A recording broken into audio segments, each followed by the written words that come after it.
আসসালামু আলাইকুম সবাই। আজকের এই ভিডিও দেখে কারো ছোটবেলার কথা মনে পড়লে আমার কিছু করার নাই। আমার ছোট ভাই কার কাছে শুনেছে ছোটবেলায় তারা কলাপাতার খিচুড়ি খাইতো আর সেটা নাকি অনেক মজা।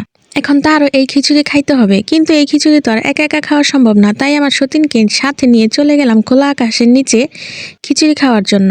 তো এখানে খিচুড়ি রান্না সবকিছু প্রস্তুত করে নিয়ে আমার একমাত্র সতীন খিচুড়ি রান্না বসিয়ে দিয়েছে। কিন্তু আগুনটা এত জোরে জ্বলেছে যে খিচুড়ি রান্নার পেঁয়াজগুলো একদম পুড়ে ছারখার হয়ে গেছে। কিন্তু কি করার আছে, আমার সতীনের এত গুণ যে সে সব মশলা দিয়ে এমন ভাবে খিচুড়ি রান্না করেছে সেগুলো বোঝাই যাচ্ছে না।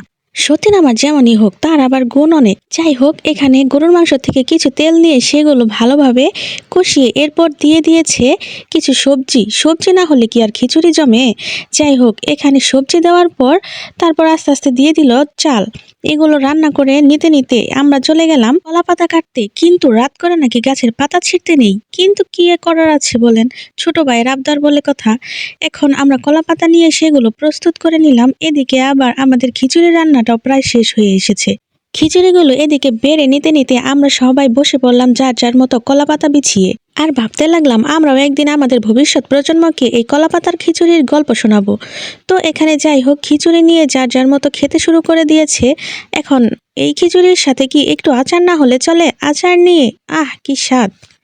এই স্বাদের যেন ভাগ হবে না।